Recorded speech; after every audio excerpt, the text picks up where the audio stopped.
The college football experience, Louisville Cardinals 2023 season preview episode on the Sports Gambling Podcast Networks, brought to you by Circa Sports. Yes, Circa Sports is back with their Circa Survivor and Circa Millions contest. $14 million are up for grabs, people. Get all the details at circasports.com. And remember, as always, folks, to let it ride. Hey, folks, this is Bud Foster. You're listening to SGPN. Let's let it ride.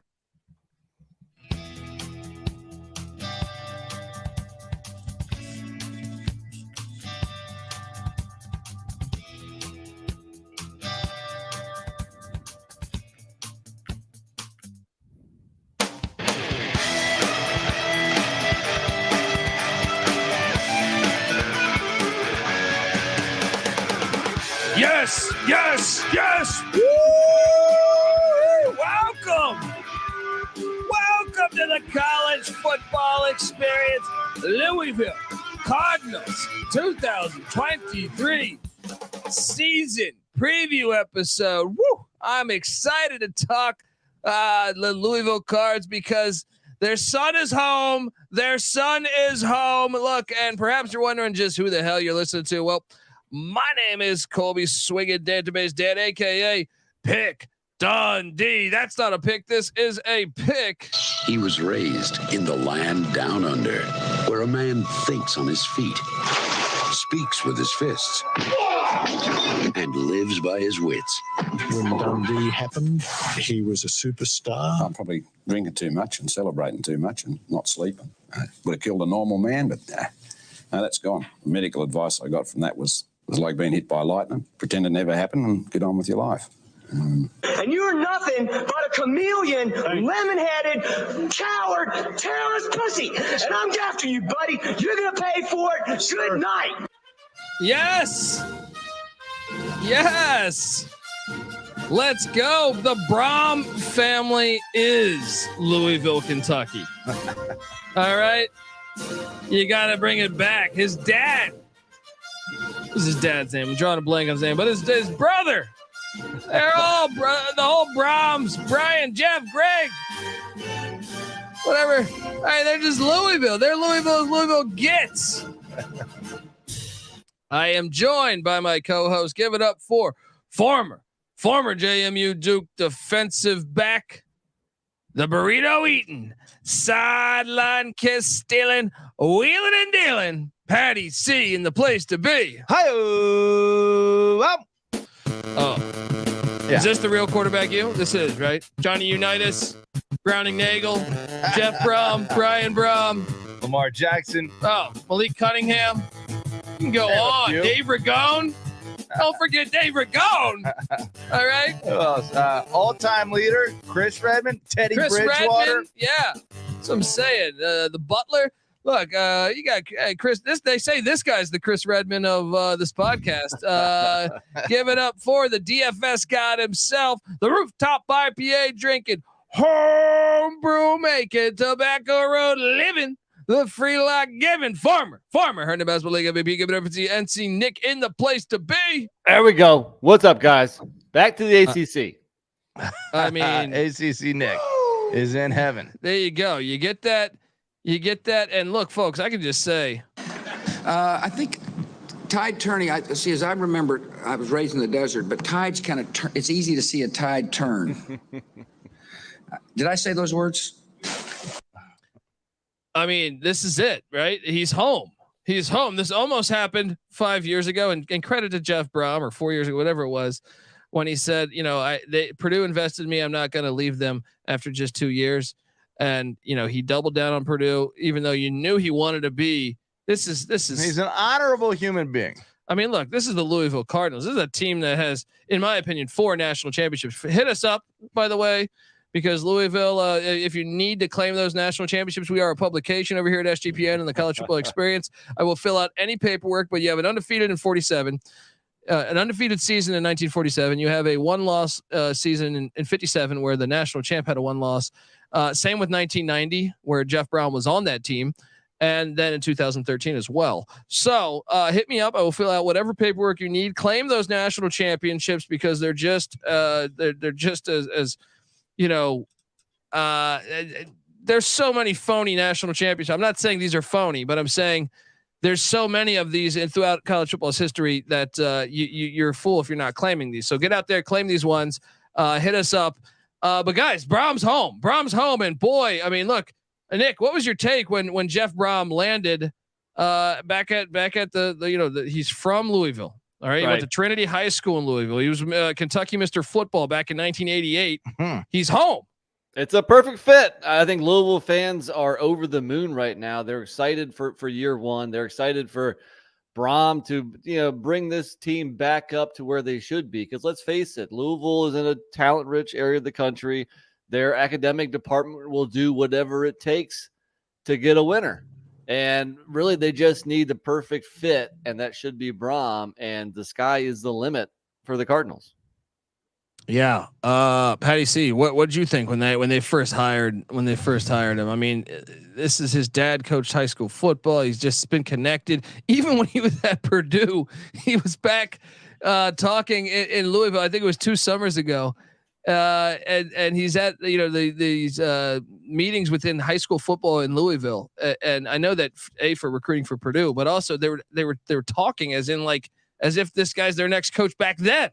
So yeah, I mean, apparently they've been waiting for him. And look, they were happy to get rid of Scott Satterfield, and they got their guy. And I will say that they've had some pretty solid coaches in the past. Petrino, I thought Satterfield was okay. Snellenberger, Charlie Strong got him to a Sugar Bowl win. So this is a pretty good program, but for them to be in their minds ready to take another step forward has to be pretty exciting. This is a home run for me because look, people don't realize that at Purdue, their best receiver coming into last season, you could argue their best offensive player or their best player on the team was ruled academically ineligible, which in college football, that just doesn't happen these days, right? Especially at Louisville. Yeah. Well, that's what I'm saying. So he always had to do that, even with grades, getting people into Purdue. Now, this is a home run. And you add in the NIL collective and you add in the fact that I actually believe this, like if you were to list the ACC coaches, I see just in the Big Ten West, he was going up against, Paul Chryst, Kirk Ferentz, Pat Fitzgerald, Brett Bielema, and PJ Fleck, which are just, I think, all really good coaches. Well, he comes into the ACC where there's a lot of, I'm not going to say shitty coaches, but mystery coaches. Like where would you put him? Where would you instantly? I would put him as in the top 3 or 4 in all of the ACC when he walks in. Whereas before in the Big Ten West, you could make a case that he was, somewhere in the mix there. You could make a case that he was, the least experienced coach or the least talented coach. Let me push back a little bit. In 6 years at Purdue, he was 36-34. He was 26-25 in the Big Ten. Granted, his last 2 years were pretty good, 9-4 and 8-5. But it's not like he crushed it at Purdue. He did a good job at Western Kentucky. But I mean, let's not put him up at number 3 or 4 in the ACC. I would. And my main reason is if you go back and look at essentially first off, they were 3-7 before, or 3-9 before he came there, right?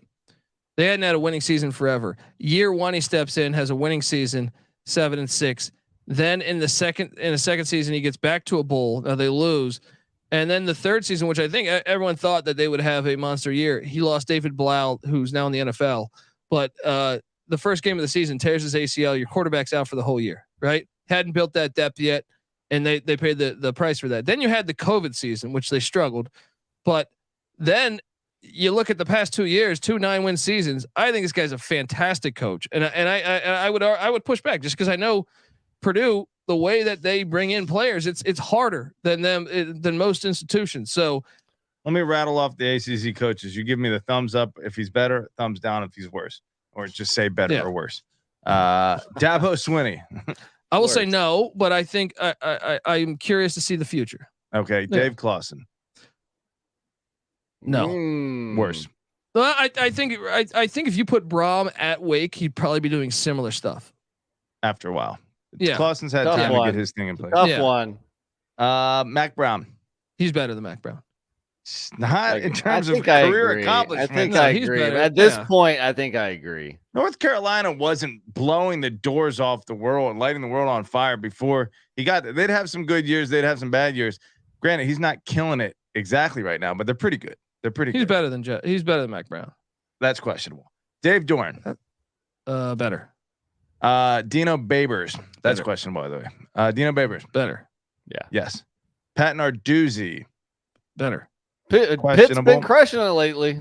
Yeah, in-game coaching matters, guys. All right, I've never seen Jeff Brohm. I've never seen Jeff Brohm kick a field goal at the 1 yard line.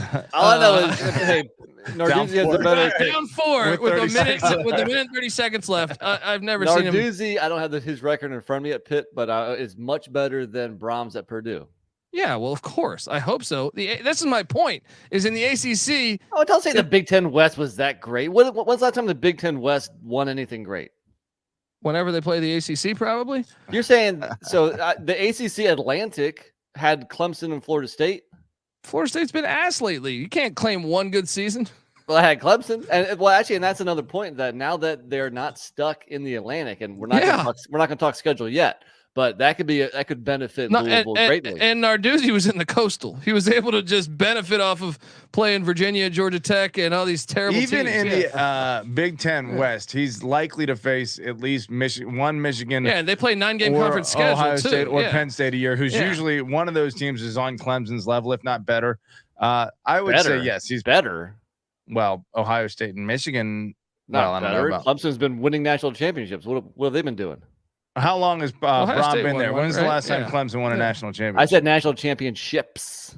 What I'm saying is, have they won a national championship? I'm not going to put up with y'all's slander on the ACC. We're talking about honestly, an ACC team. But top 3 coach. Let's keep going. Yeah. Mike Elko. Better. Well, he has a longer. Elko have only seen 1 year, but I would trust Brohm more right now. Okay, well, Mac Brown's got a longer resume than yes, but Brohm's better than Mac Brown. Mac Brown's just does Mac Brown do any type of coaching? He just sits Brohm there. is better than Brown. Agreed. There's I'm one a Duke fan, but you have to give it up to Brohm over Elko right now, just because Elko only has 1 year under his belt. Okay, Mike Norvell. Oh, 100% Brohm. You gotta go Brohm. Yeah, Jeff Hafley. Brohm. Brent Pry. Brohm. Tony Elliott. Mario Cristobal. Brohm. Yeah. Okay. Yeah. He's maybe he's top 3 or top 4, at least top 5. Okay. So he's a good coach. It's a perfect fit. And the question is, how soon can he make things happen there?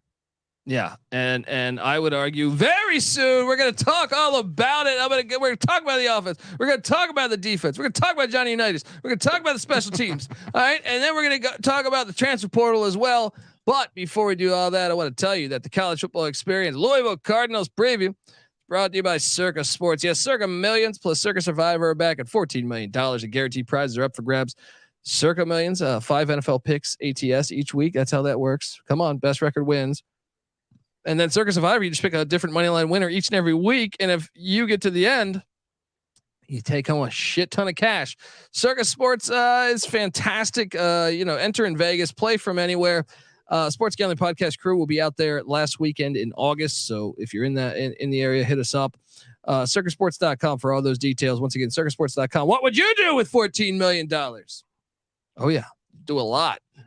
Maybe hire yourself a Jeff Brohm. All right.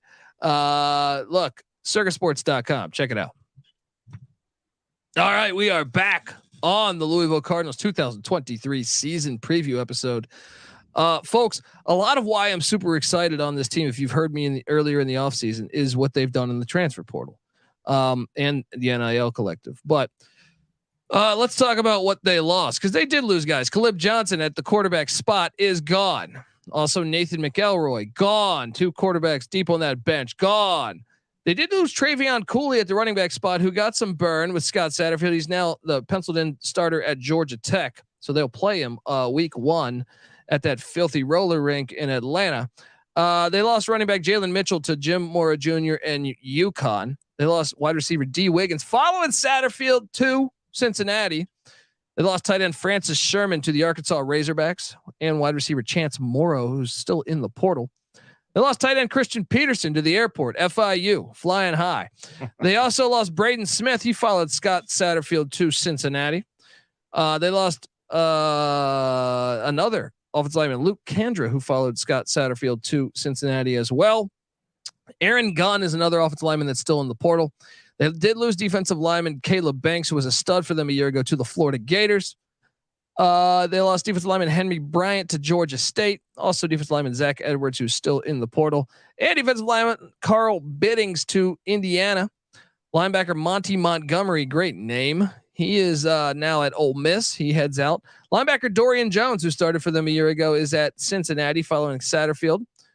Linebacker KJ Cloyd goes to the Miami Hurricanes. And safety Nicario Harper, penciled in as a starter at the Illinois Fighting Illini with Brett Bielema. Also lost cornerback Jeremiah Caldwell, who's in the portal. Cornerback Rance Connor also went to the East Carolina Pirates. I can completely understand the logic there.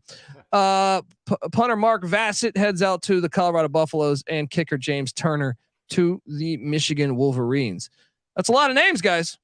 What, 4 or 5 guys followed Satterfield to Cincinnati. Coaching change. Hey, you expect it. Just saying they saw, where that program's going versus Louisville.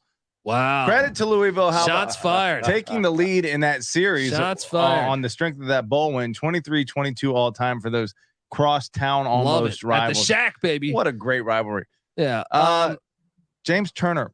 That's a huge loss as the kicker. 38 of 39 extra points, 20 of 22 field goals. Michigan getting a nice one there. But incoming. Wait, real quick. Monty Montgomery, by the way, second tackling leader. That's the guy they lost to. Yeah. Who do to Ole Miss. They got rated some, but that they were super aggressive back in the portal though. 6 and this sacks too. This is what I want to talk about. They bring in Jack Plummer, starting quarterback from Cal.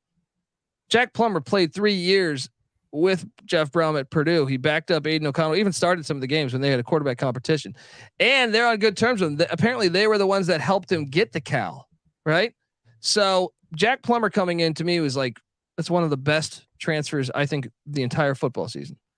But they also bring in Brady Allen, a 4-star from Purdue, following over Jeff Brohm, and also former 5-star Harrison Bailey, who was at Tennessee, transferred to UNLV, really struggled at UNLV last year. Now he comes into Louisville. The quarterback whisperer, Jeff Brohm, can he revive his career? Perhaps. Then they go out in the portal and they get running back Isaac Guerendo from the Wisconsin Badgers. All right, adding him from the Badgers. Then a huge one here, Jamari Thrash coming in from Georgia State. He was Georgia State's top wideout a season ago. Who we previewed Georgia State. No one Didn't had. He like lead the nation in. Yeah, he's a stud. He is a complete stud. So I like to think he James Thrash's son, but I don't know if that's true or not. But look, I mean, what they did in the portal at the wide receiver position, Kevin Coleman. If you watch the Celebration Bowl at Jackson State, he did not follow Dion to Colorado. He got paid by Louisville, and this guy's a stud. Thrash was 13th in the nation in receiving yards. Yeah, and then Kevin Coleman from Jackson State, and then Jimmy Calloway coming over from the Tennessee Volunteers. Also, Jadon Thompson from the Cincinnati Bearcats to the Louisville Cardinals. We got a little trade going on here. Also, Joey Gatewood, who's a wide receiver / quarterback. Remember him? He was a big recruit from UCF to Louisville. Comes in, and then Virginia's starting offensive tackle John Paul Flores transfers into Louisville. Shots fired. Rutgers offensive lineman Willie Tyler transfers into Louisville. Starting offensive lineman Lance Robinson from the Houston Cougars transfers into the Louisville Cardinals. And then Purdue starting tackle from a year ago, Eric Miller, transfers into the Louisville Cardinals. Nice. Then they go out and get another offensive tackle and Vincent Lumia from Duquesne in the FCS. Another Houston transfer in Trevante Sylvester comes in. And then Penn State defensive end Rodney McGrew comes into the Louisville Cardinals. Stanford defensive end Stephen Herron, who started with the Stanford Cardinals a year ago, transfers into Louisville.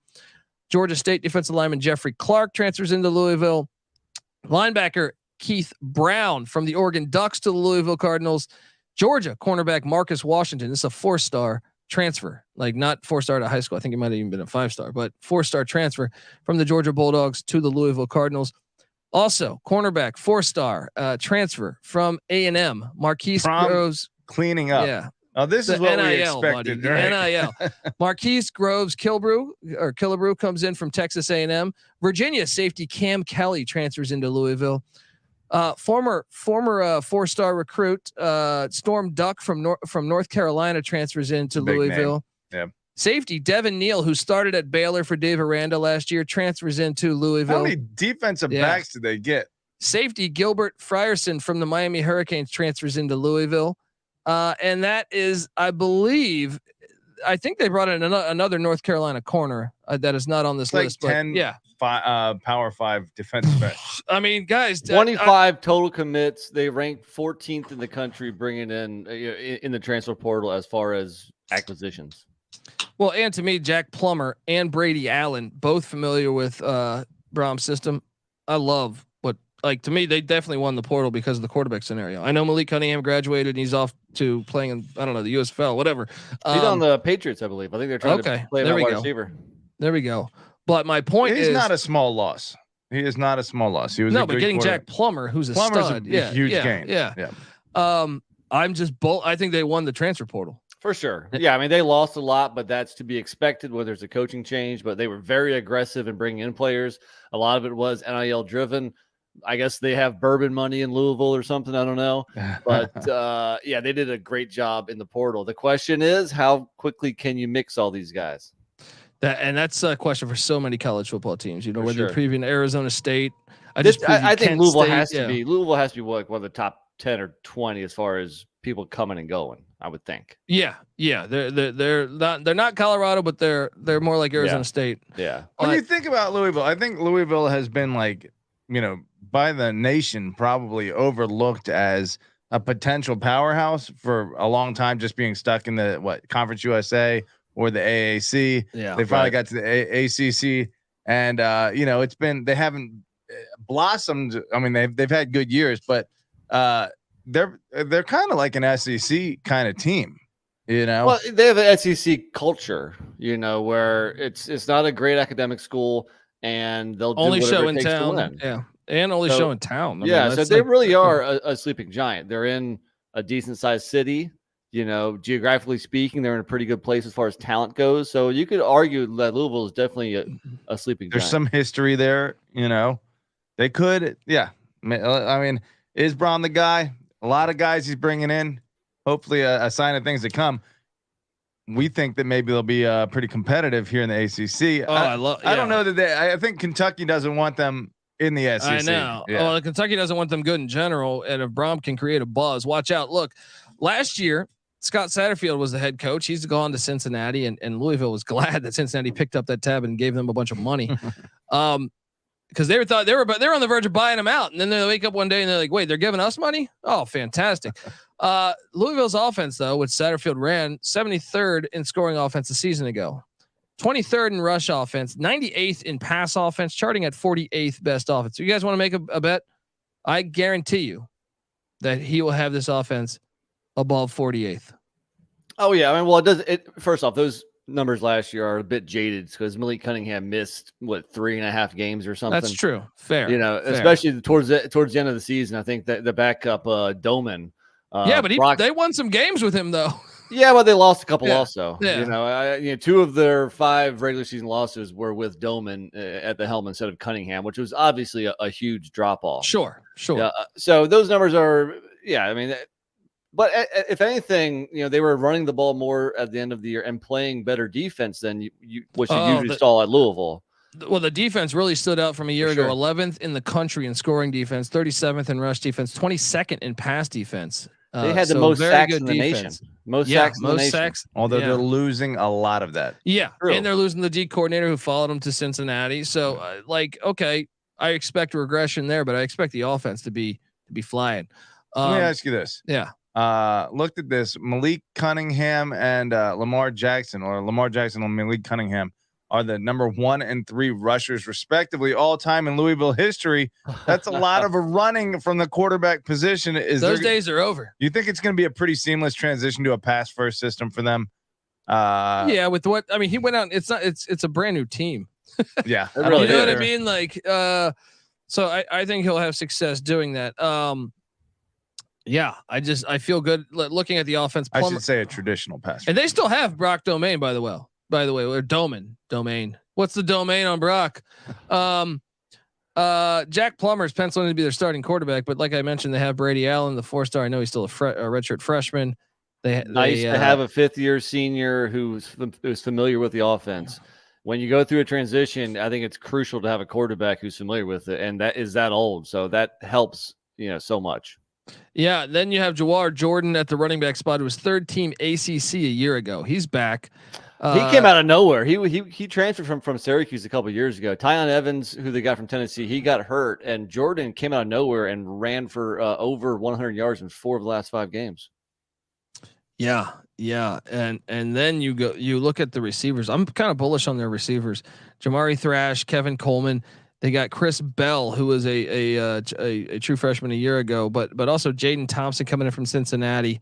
And then Amari Huggins, Bruce also still there as well.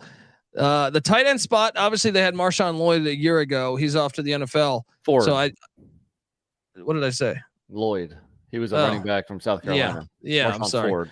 Marshawn Ford and tight end Jamari Johnson's a freshman. They got penciled in as a starter. That's a little red flag. I'm a little uncertain there on how that will work, but the offensive line, you bring back Bryan Hudson. I'm sorry, you bring in Bryan Hudson, who is a senior that started 2 years at Virginia Tech. You also have Lance Robinson coming in from Middle Tennessee, and then John Paul Flores from Virginia, and then Willie Tyler from Rutgers, and then the kid from Purdue. So you really have a brand new offensive line, but they've all started receivers, but they've all started in college football. Sure. Talented, yeah. Experience, but not together. Yeah. Right.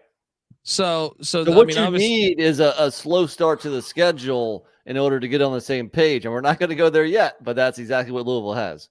Yeah. And then defensively, as we were talking about the defense, they do return real quick about the offense. Plummer, I think what gets maybe overlooked, and he had a good season last year, 62% completion percentage, 21 touchdowns, 9 interceptions. Solid, right? 3,000 yards, but that was under Musgrave's offense. Right. The 2 years prior to that. Now he did have a little bit of a tough freshman year, not a bad one, but 59 or 60% completions, 11 touchdowns, 8 interceptions. But in his sophomore and junior year, it looked like he was hovering around 70% completion percentage, 15 touchdowns, 2 interceptions. And that's what he's going to be cranking out under Brohm. That race with him and Aiden O'Connell, who's now in the NFL, was very close. Yeah, that was a very close race. So that's why I think this is such a huge get for them. Plummer threw for over 400 against USC last year. I mean, it's not like USC had the greatest defense, but still, it just shows you what he's capable of doing on the Cal offense, which was not the most, creative not a Brohm offense. Well, they didn't even like to stretch. They didn't even like to pass. Right. So the defensive side of the ball, if you're looking at college football starters, they're bringing back 3 of 4 on the defensive line. Now that's Stephen Herron coming in from Stanford, but the other one, Desmond Tell, is back at the defensive tackle spot. And defensive end Ashton Gillette is back. I don't know how to pronounce that shit, but he's back at the Gillute. Yeah, Gillette could be. But they are breaking in new defensive tackle Jermaine Lowell, but he comes over from Arizona State. So it just a brand new team. Really, the linebacking core. Gillette 7 sacks last year. That's a huge one to get back. Yeah, huge to get back.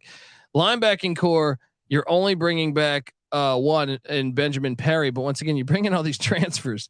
It's really hard to get a gauge here. Keith Brown comes in from Oregon, so okay, and then you bring in you have Stanquan Clark, a freshman they're excited about, as well as the Miami transfer Frierson. I don't know. I mean, the defensive backfield though, I'm kind of bullish on the defensive backfield. Real quick, between Yasir Abdullah, 9.5 sacks, Yaya Diaby both went pro, 9 sacks. And Monty Montgomery, who transferred, you said 6 sacks. Yeah, huge portion of the pass rush missing there. Yeah. And that was such a big thing about that defense last year was the pass rush. So that's going to be hard to replicate. 100%. But Purdue also was great at developing. They had what's the guy's name? Drawing a blank. Defensive end was. Yeah, the Greek Freak in the past. Karlaftis or something. Yeah. So they've been doing a solid job. Ron English.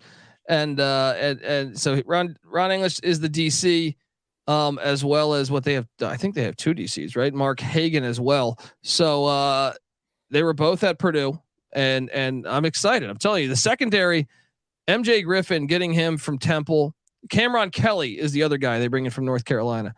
So Cameron Kelly, Storm Duck, MJ Griffin, Josh Minkins, who was there a year ago. Then you have Jarvis Brownlee, who I think it was a Florida State transfer the year prior. 12 passes defended. That's like the next best guy on the team had 4 last year. Yeah. So he's their stud D-back. Bringing him back. Benjamin Perry's back. They're also going to be breaking in Quincy Riley, another Middle Tennessee transfer. I mean, it's hard. I get it. This is like doing Colorado, where you're just like, can they play cohesively? Yeah. You think they're pretty good. You think they're talented. I mean, they've gotten starts under the belt at major programs. So you think they'll be okay, but it might just take some time. Yeah. So, Patty C, what do you make of the offense, the defense? Yeah, like you said, talented, but let's see how it all gels together. I'm super impressed with the number of, you said, an Oregon defensive back, 2 North Carolina defensive backs, a Georgia defensive back, defensive end, starting defensive end from Stanford, a defensive end from Penn State. Just even if they're backups at those schools, they're probably pretty good. Miami, players. Yeah, nice to add to the fold. You got just a ton of guys. They are breaking in a new kicker and punter, something to note if they're in close games. We're gonna go game by game on the schedule and talk Louisville Cardinal college football 2023. But before we do that, I want to tell you that the Louisville Cardinals 2023 preview on the College Football Experience is brought to you by Underdog Fantasy. Yes, Best Ball Mania is here, and Underdog Fantasy is giving away $15 million in prizes. And Underdog Pick'em is a great way to get down on your favorite MLB and NFL season player props. There's so many ways to win over on Underdog. And when college football season comes around, they have great props too. I know we've the past couple of years we've been with Underdog. We've been really enjoying their college football player props. So check out Underdog. It's available in so many different states. You can head over to UnderdogFantasy.com. Use that promo code SGPN for 100% deposit bonus up to $100. Once again, that's UnderdogFantasy.com. Promo code SGPN. All right. We are back talking Louisville Cardinals, and hopefully you're subscribed to. So we host the College Football Experience, but we also host the FCS College Football Experience. We also host the College Basketball Experience, right? Where college basketball season tips.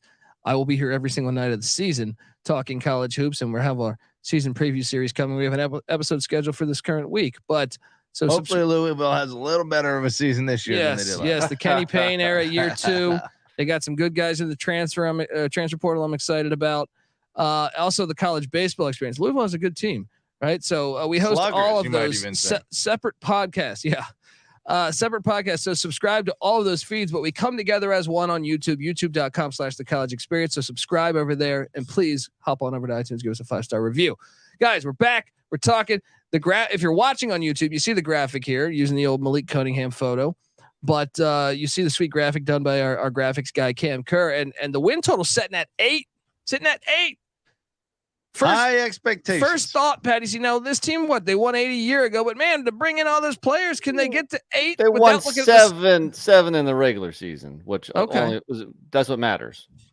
Yeah, but can we real quickly talk about some of these losses? 4-point loss against Florida State. They should have beat Florida State. 1-point loss against Boston College on the road. Remember that Florida State game? They should have beat Florida State. Yeah. 15-point loss at Clemson. That's a tough place to play. With a backup quarterback. They did what? Clemson with the backup quarterback? No. Louisville with Coleman. And then a 13-point loss at Kentucky, which, with the backup quarterback with Doman again. Yeah. So they were a very good team last year, low key. But it's a whole new team this year. Off the cuff, it seems doable, but not like Nick, what was your first reaction on 8? Yeah. My first reaction was that's too high. I mean, that means you have to win 9 to win the bet. And for me, it was like, all right, Malik Cunningham, by far their best players gone, and a new coaching staff. That sounds really high, was my initial reaction. Yeah, I think maybe, but I was so bullish on the hire that I just thought, okay, they could. If you listen to us earlier in the offseason, I was just bullish on them. So I mean, it took Brohm 5 seasons to win 9 games at Purdue. True, but they were awful when he took I know over. we've already kind of gone much over that. Easier road to hoe. Yeah, I'm just saying, like without looking at the schedule, it seemed high. Yeah, I agreed. When Vegas doesn't give the half game, right? Does that mean? I mean, are they losing action when they do that? I feel like that entices action, And when you just give a flat 8, it seems like we've mentioned before, that's because that's exactly what they think they're going to get.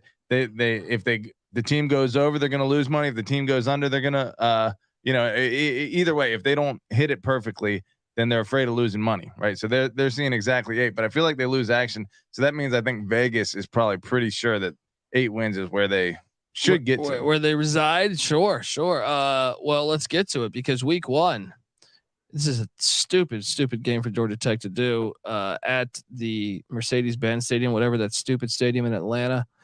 One of the worst stadiums in all of the land. They could play this at Bobby Dodd. It would be fucking great. Instead, they're playing it here, where I actually think Louisville might have more fans. Brent Key, turnkey program, Georgia Tech, right? They won a natty in 90.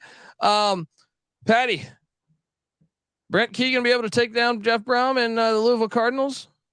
I don't think so. I think the dome helps Jeff Brohm. You know what I mean? Well, throwing the ball around, typically a dome is good for that. I got Louisville against Georgia Tech. Funny thing is that Louisville's never beaten Georgia Tech. They've played twice as ACC opponents. And Paul Johnson. I know it's it doesn't really matter for this year, but in 2020, which wasn't Paul Johnson, Georgia Tech won 46-27. And then in 18, it was Paul Johnson, I believe. That's the greatest game ever. That's 66-31.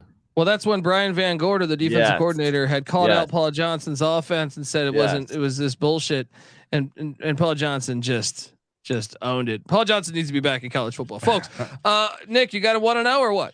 Yeah, I mean, look, 2 new head coaches, but I said Louisville was the 14th best team in the transfer portal. Georgia Tech was 47th.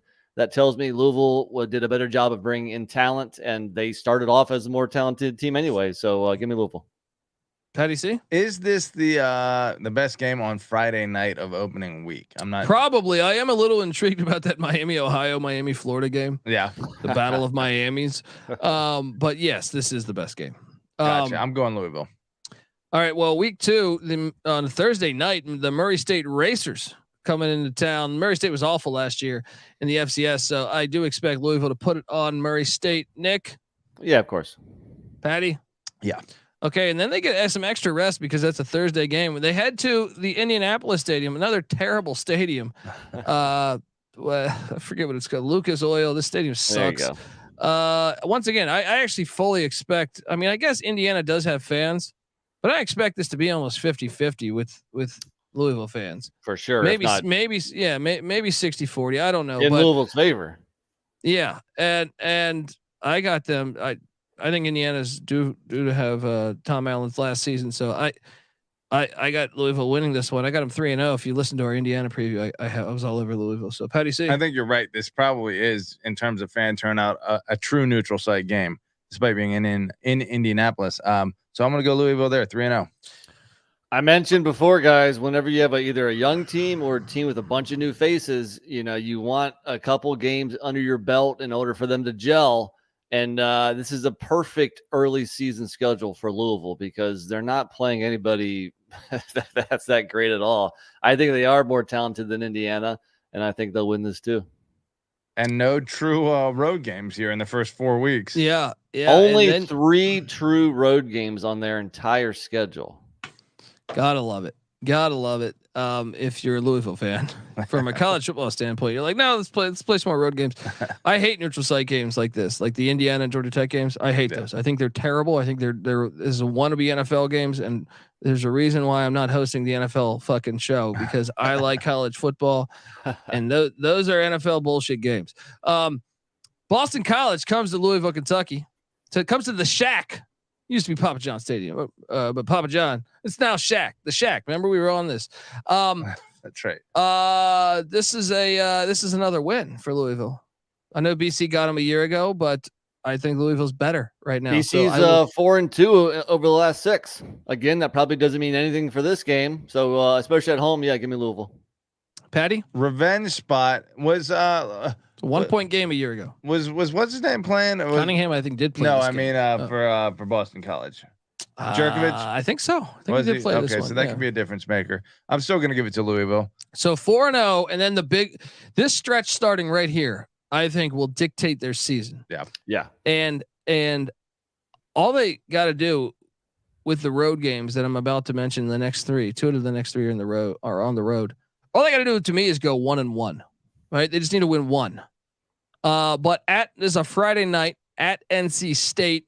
Now, it's interesting. NC State was kind of a physical team a year ago, but now they're bringing Brendan Armstrong and Robert Anai, so they're going kind of spread.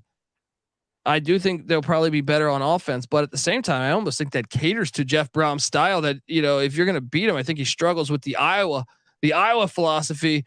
But when it comes to taking on another team that can air it out, I think it helps Jeff Brohm's chances. True 50-50 game to me, but obviously NC State's got a good home crowd. This is I'm going to give this one to NC State. Nick? Yeah, I'm actually wearing an NC State hat right now, and I do plan on being in attendance. It should be a fun game, and it could really go either way, but I am going to lean the Wolfpack here. First true road game for Louisville on the year, and I think they drop it. I mean, this game is the one though that is the make or break on the over and the under, or the push, I should say. Not necessarily. Not for me. I feel like, I mean, with the exception of like, I guess Miami, well, we'll get there, but like to me, the games that they're supposed to win or they probably will win are easy to predict, and the games that they're going to be dogs in are pretty easy to predict as losses. And it's 8-4. That's why Vegas has it at 8. This is a loss, but I think this is the best chance they have against any of those teams that should be losses. I look at their schedule, and I know we're going game by game. I don't even see a clear-cut loss. Notre Dame? No, I don't think Notre Dame's very good. I mean, they lost to Stanford and Marshall a year ago. Yeah. Why can't Louisville beat them? Early in Marcus Freeman's tenure, and then he turned it around and had a pretty damn good end. They got hit pretty bad in the portal. He also kept it pretty close against Ohio State for 15 minutes. But that's not a for sure loss. It's not a for sure loss. Notre Dame Louisville hasn't been a for sure loss since 1980. You know what I mean? Yeah, we haven't even mentioned that. So now that there's no Atlantic, Louisville has the luxury of not playing Clemson this year, not playing Florida State this year, and also they don't play North Carolina. Most people probably think that's Wake Forest, who are another contender. Yeah, most people think that the top 3 teams in the ACC are Clemson, Florida State, UNC. Louisville doesn't get any of them. What they do get is probably what we can all agree on is the worst 3 teams in the ACC.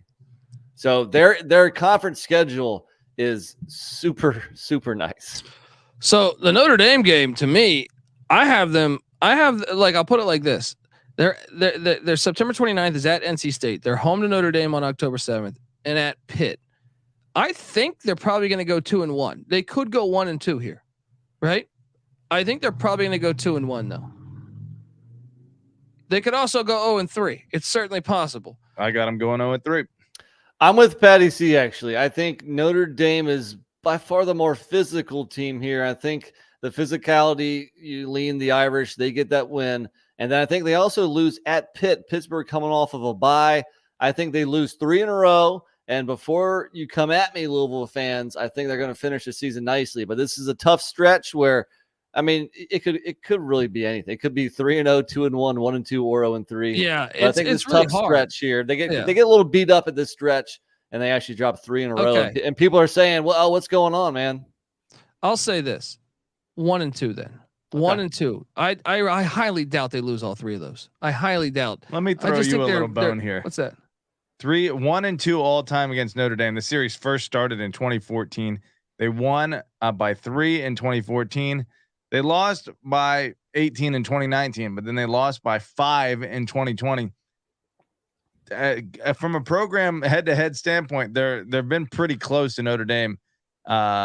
I still think Notre Dame's a loss, and I still think I agree they lose 3 in a row, but 1-2 is very possible. Oh, very possible. I mean, NC State's known for losing that game. I feel like just like that game on national TV, like the Thursday Friday game.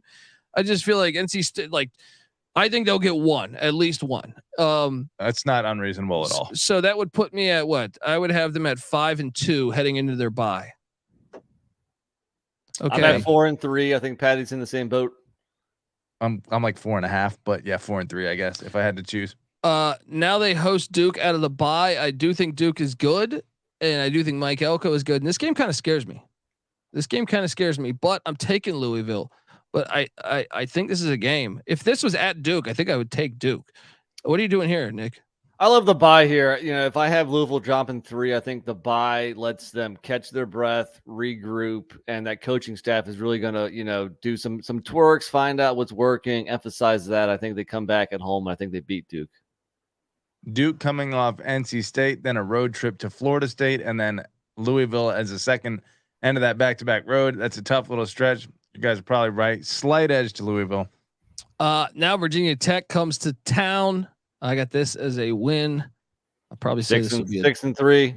Colby's at 7-2. Yeah. Is L&N Stadium better than Lane Stadium? The Shaq. The Shaq. 6-2. No, 5-3. 5-3. Yeah. Okay. Then UVA on a Thursday night. This is their 4th weekday game, right? This is UVA has to come to Louisville. I'm on Louisville. Of course, 7-3. Although let's this for being the replacement and of Maryland in this cross division rivalry game, 6-5 actually been a pretty dang good series. A lot of close games. Still, UVA very down. Louisville looking better. So got to give it to Louisville. So Colby, you have Matt as 8-2, and you're pushing right now, right? Yeah, and I got news for you, buddy. I got them at 10-2 because I think they go to Miami. This is another one where I think they might have the crowd.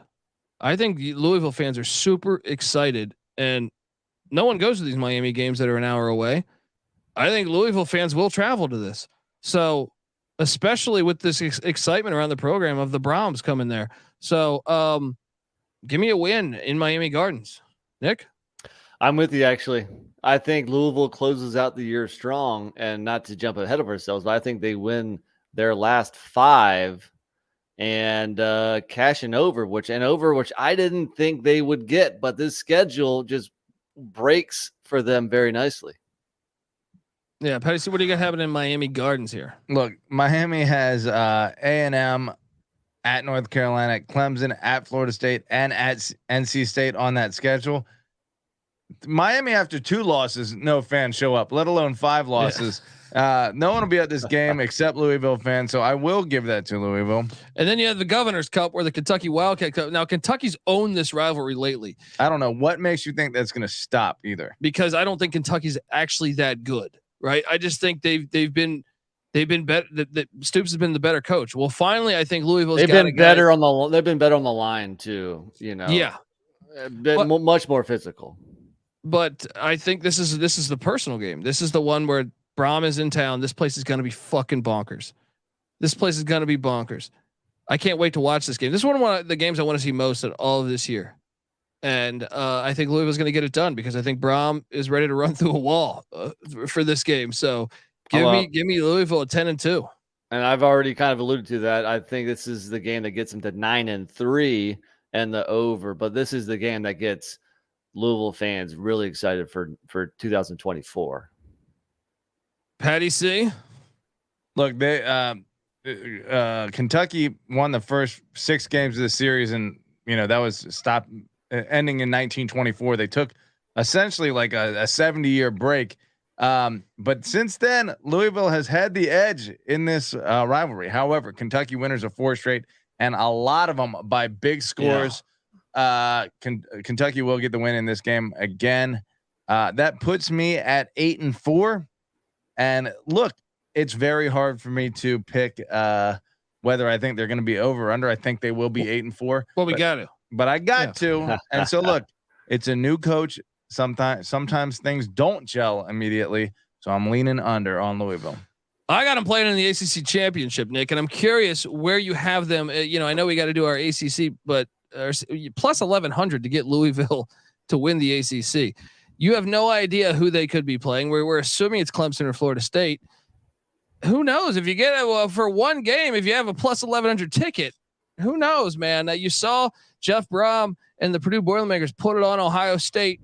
You've seen them score upsets left and right at Purdue. So I'm not coming with you here. Game. This is where I think you're going a little too far. They're not going to win the ACC year 1.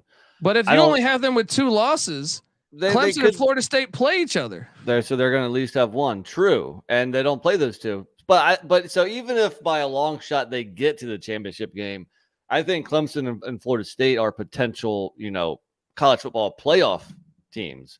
Louisville is not there yet. So even if they get to the ACC championship game, I get your point. There's good value in them. But at the end of the day, I don't have them winning it. No.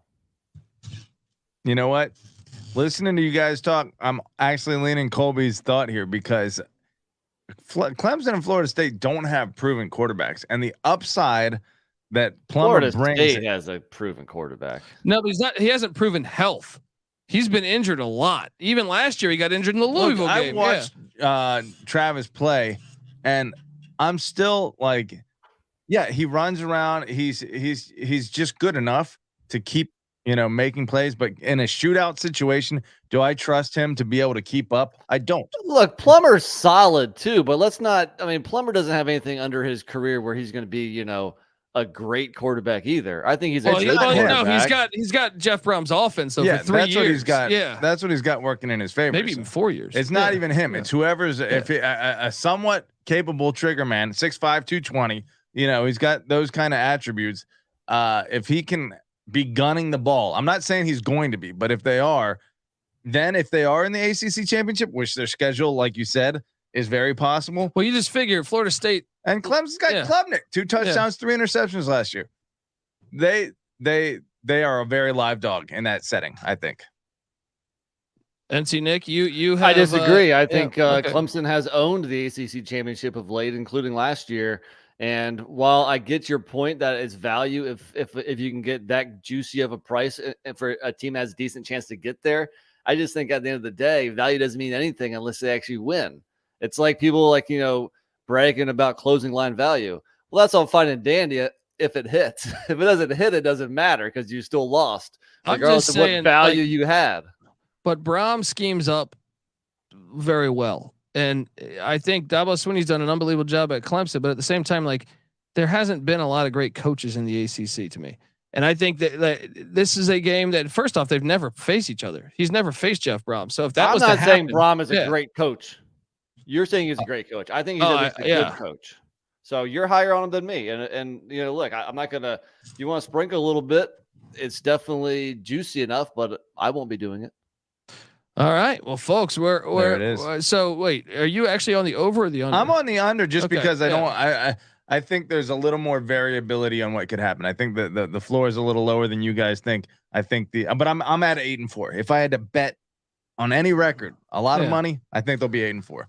Okay, folks. Well, could you have them in the ACC? Because you have if Kentucky and Notre Dame are losses, are part of their losses, I could very easily have them in the ACC championship. So that's what makes this so compelling this year and why they're must-watch TV. So, folks, look, we're all me and Nick are on the over. Patty C's on the under. Look, before we get out of here, I had a chance to sit down with Michael Barker, aka College Football Campus Tour, to talk about his experiences to Louisville, Kentucky, to catch a Cardinal game. So, with no further ado, let me play that interview for you. Joining me on the College Football Experience, Louisville Cardinals 2023 season preview episode is none other than Michael Barker, aka College Football Campus Tour, which you should be following on Twitter at CFB Campus Tour because he's got, I think, one of the coolest pages in all of Twitter world when it comes to college football. He's been to every FBS stadium, most of the FCS, and he documents all of it. And he goes to 5, 6, 7 games a week some weeks, and it's just a must follow. Michael, I appreciate you hopping on the show to talk about. They're calling this thing L&N Federal Credit Union Stadium now. It used to be called Papa John's, but then Papa John ended up being racist and he left. But talk to me about the history of the stadium and your experiences there. So I'm going to call it Cardinal Stadium. And that's what I'm going to call it. This word salad stuff, let them sort it out. But it was built in 1998. It's actually one of the newer stadiums in the P5 ACC. Has a 61,000 seat capacity. Even in 25 years, it started out at 42,000. So they've added almost 20,000 seats in 25 years. What I really like about the walking around the stadium is at the top of one of the end zones, they have a bronze statue of Johnny Unitas overlooking the field. And it is right under one of the big video boards. And it's a common area where people walk around, a lot of students up there. And it's just a cool vibe. being up there. And one of the most distinct things about the stadium is, I'm going to call it an arrow, but the bleachers, they come to a point at the addition, and it's very unique. And what I've read is it's loosely based on the design of Lumen Field, which is the Seattle Seahawks stadium. So you won't see any. The only bleacher I can think of that's kind of like it is North Texas has the Eagle Wing, but this one comes to a point rather than looking like a wing. But really creative, and again, they've expanded this almost, added 20,000 seats in less than 25 years. So that shows the growth of the program. Yeah, Jeff, and them hiring Brohm, I think is fantastic for the program and for the city. And by the way, I know you're calling it Louisville Stadium. I forgot we have a name for it now after the Papa John thing, because Shaq bought into Papa John's. We call it the Shaq. The Shaq. Go catch a Louisville game at the Shaq, folks. So how many times have you been to the stadium? So I've been there for 2 games. I was there once in 2019, and I went to I want to say it was a Friday night game last year against Florida State. It was a great game. But the one that was in 2019 was the most notable for me. It was a Monday game on the opening week of the season of Labor Day, and it was part of a 5-game and 5-day stretch. And it was Thursday, Clemson, Friday, Michigan State, Saturday, Vanderbilt, Sunday, Oklahoma, Monday, Louisville. And so, 5 P5s in 5 days. Got to see Jalen Hurst's first game at Oklahoma. So cool. But what was good about this one is Notre Dame, big time opponent. They actually set the record for capacity. 58,187 fans came to the game. And for about 2.5 quarters, it was a battle. Louisville hung in there. The crowd was really into it. And eventually Ian Book led Notre Dame, and they pulled away to win it 35-17. So, and like I said, I went there last year for that weeknight game against Florida State. So both great games, exciting environment, and, Cardinal Stadium, Shaq, whatever we're going to call it. No disrespect. It's a great stadium, and I always like going there. They actually have a game November 10th that I'm planning on going to as well. So that will be 3 in the last 4 years. Oh, fantastic. Yeah, I am really excited about the Brohm era. The shoe fits, man. The shoe fits. I think they got a great thing going with Jeff Brohm there. And look, what'd you say? November 10th? Is that what you said? November 10th. November 10th, folks. If you're in the area, say what's up to Michael Barker, and also, I mean, did you hear what he just rattled off? When one of the times he went to the Shaq, he said, it was the 5th game in 5 days. And he rattled off all of. That's why you should follow his page, because he documents all of it.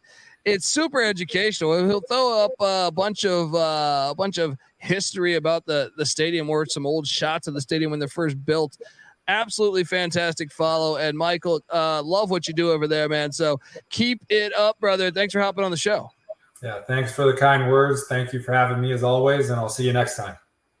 All right, take care, brother. You too. Michael Barker. We got to get to the Shack, guys. We got to get down there to Louisville. Check out Bourbon Trail. Get yourself a Louisville Slugger. I like that. I was looking at pictures of the stadium while he was talking. They do have that pointy bleacher on one of the end zones, kind of like Seattle. There was a great story a couple of years back of a Louisville fan and a Kentucky fan in an old folks home having a brawl because the basketball game, right? I love it. They got into a huge fight. They're both in their 80s. Dementia, who knows, right? Not a problem. Not a problem. Let's watch the game and fight. Getting chippy. That's right. Welcome to the college experience. Yes, they still got the energy, man. The state of Kentucky is Iowa Junior. I think both of these teams were like in the top 12 in total scoring defense last year. It's a defensive battle. Well, now that Brom's here, maybe not so much, but it's true. At least last year it was. Either way, I'm glad. I think this rivalry is going to get spiced up a little bit with the Brohm, the return of the Brohm brothers, especially if Louisville can, because Kentucky just being in the SEC legitimizes them. Who wins in a fight, the Bash brothers or the Brohm brothers? Well, are steroids involved? Because if they're not, the Bash brothers are probably. Wait, don't I have a Brohm drop on this soundboard? I think I do. When he says, "Do I have a pulse?" There you go. Right. That's right. You remember that? I don't Dial know. that one out. I got to find what that I'm saying. one. My question is this: Louisville, if they do somehow win an ACC championship, do they get legit? It's the same thing at like Utah in the Pac-12. These group of 5 teams. I think TCU finally just like ascended into that level where they're a legit Power 5 and everyone looks at them that way. Utah is probably there by now. Louisville, I don't know if everyone sees them that way, but if they get there and everyone sees them as legit Power 5, then do they start owning the state of Kentucky? Recruiting wise? I mean, I think they're going to be battling. Fan wise, but that rivalry is going to get just better and better. I can't find it, but there's that thing where, Jeff Brohm says that great the most memorable moment in XFL history. Yeah, where he says like, "Do I have a heartbeat?" Yeah, are they? He's like 15 broken bones. Yeah, and they're like, "Are you going to play?" And he's like, "Do I have a heartbeat?" Boom. Let's play football. Yeah, I'll go out with it. And look, folks. I'm on the over. NC Nick's on the over. Patty C's on the under. Cannot wait to see. And you might have this one being heard on an episode in August by old Pick Dundee. Folks, subscribe to the College Football Experience. Remember, we host that. We host the FCS College Football Experience, the College Basketball Experience, the College Baseball Experience, and we have a brand new feed for the Big 12 College Experience. So check out all of them. We come together on YouTube, youtube.com/the College Experience for the hub for all of them. So subscribe. And please hop on over to iTunes, give us a 5-star review, and come talk college football with us in the Discord, sportsgamblingpodcast.com/Discord. We're always talking whatever sport you like in there. So hop on over. It's a bundle of fun. All right, folks, this is the College Football Experience, Louisville Cardinal style. You better be thinking about yours.